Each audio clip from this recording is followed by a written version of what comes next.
আসসালামু আলাইকুম। আলফি বাংলা নিউজে আপনাকে জানাচ্ছি স্বাগত। এখন শুনবেন দেশের আলোচিত খবরের শিরোনাম। আমাদের খবরটি যদি ভালো লাগে লাইক কমেন্ট শেয়ার করে জানিয়ে দিন আপনার মতামত। আলোচনার পথ রেখেই সরকারকে চাপে রাখতেই যুগপৎ রাজনৈতিক কর্মসূচি জামায়াতের। শরীয়তপুরে আইনজীবী সমিতি ভবনে বোমা হামলা। আশুলিয়ায় শ্রমিকদের সড়ক অবরোধ।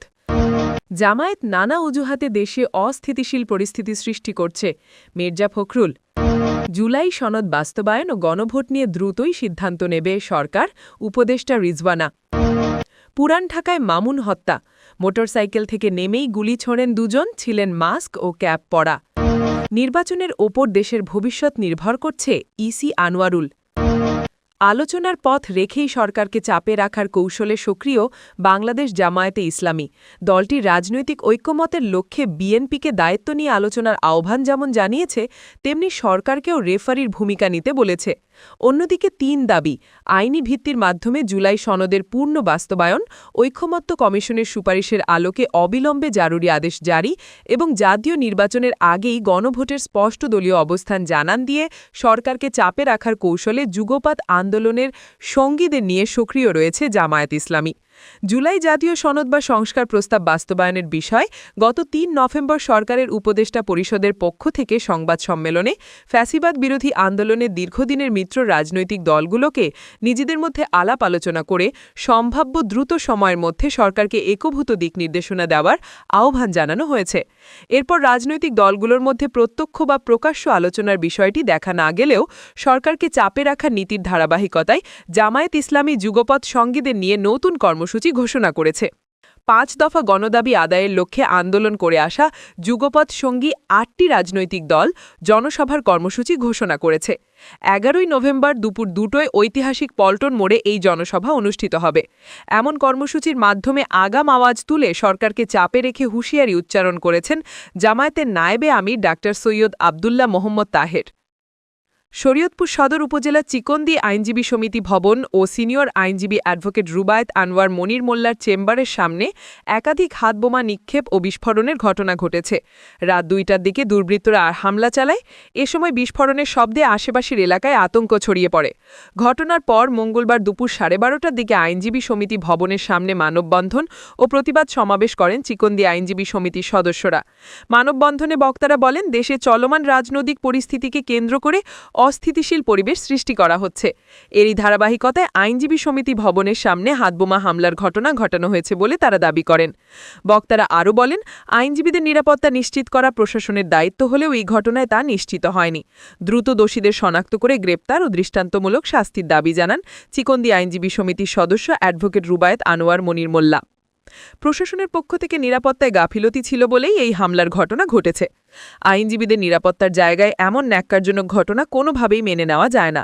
আমরা এই ঘটনার সঙ্গে জড়িতদের দ্রুত গ্রেপ্তার ও দৃষ্টান্তমূলক শাস্তির দাবি জানাচ্ছি। এই বিষয়ে জানতে চাইলে শরীয়তপুরের পুলিশ সুপার নজরুল ইসলাম বলেন, শরীয়তপুর সদর উপজেলার চিকন্দি আইনজীবী সমিতি ভবনে হাতবোমা নিক্ষেপ ও এক আইনজীবীর চেম্বারের সামনে ককটেল বিস্ফোরণের ঘটনা ঘটেছে। খবর পেয়ে পুলিশ ঘটনাস্থলে গিয়ে আলামত জব্দ করেছে। এই ঘটনায় যারা জড়িত তাদের গ্রেপ্তারের চেষ্টা চলছে। দ্রুত আইনগত ব্যবস্থা নেওয়া হবে। সাভারে আশুলিয়ায় বকেয়া বেতন পরিশোধ ও বন্ধ কারখানা পুনরায় চালুর দাবিতে আন্দোলনে নেমেছেন ঢাকা রপ্তানি প্রক্রিয়াকরণ অঞ্চলের ডিইপিজেডের 4টি পোশাক কারখানা শ্রমিকরা। সোমবার সকালে কয়েক ঘণ্টা ধরে নবীনগর চন্দ্রা মহাসড়ক অবরোধ করে বিক্ষোভ করেন তারা। এক পর্যায়ে পুলিশ টিয়ার গ্যাস নিক্ষেপ ও জলকামন ব্যবহার করে শ্রমিকদের সড়ক থেকে সরিয়ে দেয়। শ্রমিকদের অভিযোগ, গত 22 অক্টোবর হঠাৎ করেই Goldtex limited, Goldtex garments, south China bleaching and dyeing factory limited এবং অ্যাক্টার্স স্পন্ডিং লিমিটেড কারখানাগুলো সাময়িকভাবে বন্ধ ঘোষণা করা হয়। বন্ধের আগে থেকেই 3 মাসের বেতন বকেয়া ছিল। একাধিকবার আশ্বাস দেওয়ার পরও বকেয়া পরিশোধ না করায় ক্ষুব্ধ হয়ে শ্রমিকরা সোমবার সকাল 8টার দিকে ডিইপিজেডের মূল ফটকের সামনে জড়ো হয়ে বিক্ষোভ শুরু করেন। পরে তারা মহাসড়ক অবরোধ করলে পুলিশ পরিস্থিতি নিয়ন্ত্রণে টিয়ার গ্যাস ও জলকামন ব্যবহার করে। আশুলিয়া শিল্পাঞ্চল পুলিশ 1-এর পুলিশ সুপার মোহাম্মদ মমিনুল ইসলাম ভুইয়া বলেন, আইন শৃঙ্খলা বাহিনী সদস্যরা শ্রমিকদের শান্তভাবে সড়ক থেকে সরাতে গেলে তারা ইট পাটকেল ছুঁড়ে আক্রমণ করে। পরে জলকামন ও টিয়ার গ্যাস ব্যবহার করে পরিস্থিতি নিয়ন্ত্রণে আনা হয়। জামায়াতে ইসলামী বিভিন্ন অজুহাতে দেশে অস্থিতিশীল পরিস্থিতি সৃষ্টি করছে। এসব জনগণ বরদাস্ত করবে না বলে মন্তব্য করেছেন বিএনপির মহাসচিব মির্জা ফখরুল ইসলাম আলমগীর। সোমবার ১০ নভেম্বর বিকেলে ঠাকুরগাঁওয়ে রুহিয়া উচ্চ বিদ্যালয় মাঠে মতবিনিময় সভায় এসব কথা বলেন তিনি। মহাসচিব বলেন, কিছু সংখ্যক দল আছে নির্বাচন চায় না, অস্থির অবস্থা সৃষ্টি করতেছে, কারণ তারা নির্বাচিত হতে পারবে না। জনগণ ঐক্যবদ্ধ হলে দেশের উন্নয়ন সম্ভব। কিছু দল বিভেদ সৃষ্টি করার চেষ্টা করছে। ভোট আমাদের করতে হবে, নির্বাচিত সরকার গঠন করতে হবে। জামায়াতে ইসলামী প্রসঙ্গে তিনি বলেন, তারা বলে পিআর ছাড়া নির্বাচনে যাবেন না। পিআর আমরাও বুঝি না, বেশিরভাগ মানুষ এটার সঙ্গে পরিচিত না। ভোট দেবেন দলকে, ব্যক্তিকে নয়। আমরা মানতে রাজি হইনি, কারণ পিআর জনগণ বোঝে না। বিএনপি ক্ষমতায় এলে রুহিয়া থানাকে উপজেলা ঘোষণার আশ্বাস দিয়ে তিনি বলেন, রাস্তাঘাট, মসজিদ মন্দিরের উন্নয়ন করব আমরা। এছাড়াও ফ্যামিলি কার্ড, কর্মসংস্থানের ব্যবস্থার আশ্বাসও দেন। সেজন্য ধানের শীষে ভোট দিতে হবে, সঠিক সিদ্ধান্ত নিতে হবে, তবেই উন্নয়ন সম্ভব। এ সময় নিজের শেষ নির্বাচন বলে ধানের শীষ মার্কায় ভোট চান তিনি। অনুষ্ঠানে জেলা বিএনপির সভাপতি মির্জা ফয়সল আমিন, সাধারণ সম্পাদক পয়গাম আলী সহ অঙ্গ সংগঠনের নেতাকর্মীরা উপস্থিত ছিলেন।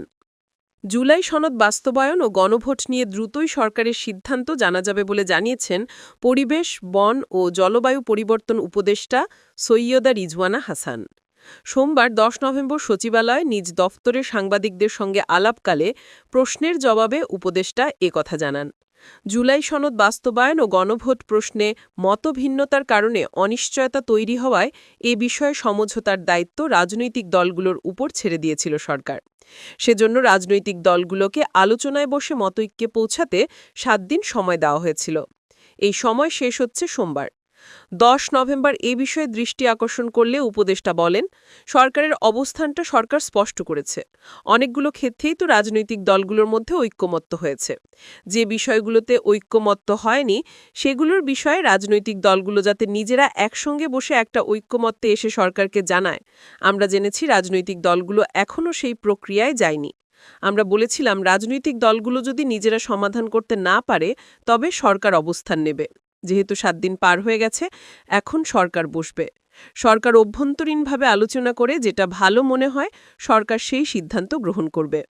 তিনি বলেন, সরকার একটা সম্ভাব্য সমাধান মাথায় রেখেই আমাদের সবার সঙ্গে কথা বলে একটা সিদ্ধান্তে উপনীত হবে। সেটা খুব দ্রুতই আপনাদের জানিয়ে দেওয়া হবে।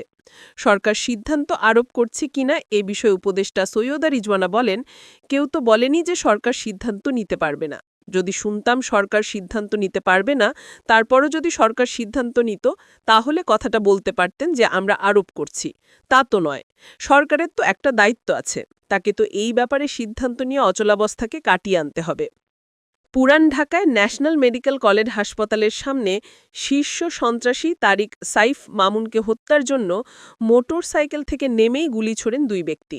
তারা ছিলেন মাস্ক ও ক্যাপ পরা।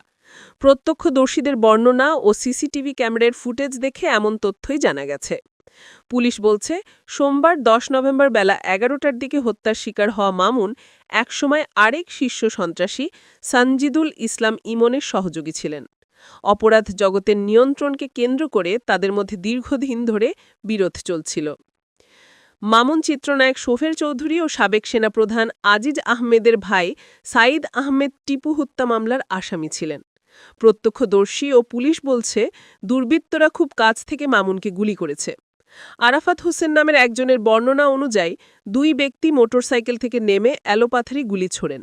প্রথম গুলিটি হাসপাতালের উপরের দিকে করেন, সেটি সোজা ৩ তলার কাছে গিয়ে লাগে। এরপর মামুনের বুকের ডান পাশে গুলি করেন। তার হাতেও গুলি লাগে। তাকে পেছন থেকে গুলি করা এ ব্যক্তিরা মাস্ক পরা ছিলেন। তার মধ্যে একজনের মাথায় ছিল ক্যাপ। ৬ থেকে ৭টি গুলি ছড়েন। ঘটনার সিসিটিভি ক্যামেরার ফুটেজ বিশ্লেষণে দেখা যায়, মামুন সকাল ১০:৫২ ৪২ সেকেন্ডে গুলি থেকে মূল সড়কের দিকে একা হেঁটে যাচ্ছিলেন। এরপর ১০:৫৩ ১১ সেকেন্ডে তাকে সড়ক থেকে দৌড়ে ফিরতে দেখা যায়। এ সময় আশেপাশের পথচারীরা ছোটাছুটি ঘুরতে থাকেন। ৩ সেকেন্ড পর দেখা যায় ২ ব্যক্তি গুলি ছুটতে ছুটতে আসছেন। তারা মামুনকে লক্ষ্য করে কয়েক রাউন্ড গুলি ছোড়েন। পরে দুজন অস্ত্র কোমরে গুজে দৌড়ে চলে যান। তখন সড়কে অনেকেই চলাচল করছিলেন। দিন খুকে প্রশান্ত তার লোকেশনে না জেনেই চট্টগ্রামে এসেছে। দামি গাড়িতে এসে নেমেছিলেন তারা, তারপর মামুনকে হত্যা করেছে। তারা মিনিট দুয়েকের বেশি সেখানে ছিল না। ঘটনার সময় আরও একজন ব্যক্তি মামুনকে নিচে দেখে আসতে বলেছিলেন। এই তথ্য জানিয়েছেন শততম এশিয়ান মহিলা ডাঙ্গিভিলের মালিক মালিনার প্রশান্ত সরকার ডাঙ্গি। প্রত্যক্ষদর্শী ডাঙ্গি বলেন, মামুন 2 মাসের বেশি সময় ধরে হোটেলে থাকছেন। এই হোটেলেই তিনি থাকেন। এবার সকালের বেলা তিনি টেলিফোন করে একজনকে নিচে আসতে বলেছিলেন। বাকিটা আমরা কিছুই জানি না। তারা কিভাবে ওকে কখন গুলি করেছে সেটা আমরা জানি না। গুলির শব্দ শুনে আমরা দৌড়ে বেরিয়ে এসেছি। গুলির শব্দে সেই সময় শুধু ভয় পাচ্ছিলাম, কি করে আমার এই হোটেলের গ্যাস্ট্রেটে হইতে হলো, কি করব এখন। আসন্ন ত্রয়োদশ জাতীয় সংসদ নির্বাচনের উপর দেশের ভবিষ্যৎ নির্ভর করছে বলে মন্তব্য করেছেন নির্বাচন কমিশনার মোহাম্মদ আনোয়ারুল ইসলাম সরকার। সোমবার 10 নভেম্বর সকালে বাংলাদেশ পল্লী উন্নয়ন একাডেমি বাট কুমিল্লার সম্মেলন কক্ষে এক কর্মশালায় তিনি এই মন্তব্য করেন। কর্মশালার বিষয়বস্তু ছিল নির্বাচন প্রক্রিয়ায় ভোট গ্রহণকারী কর্মকর্তাদের দায়িত্ব পালনে চ্যালেঞ্জসমূহ নিরূপণ ও উত্তরণের উপায়।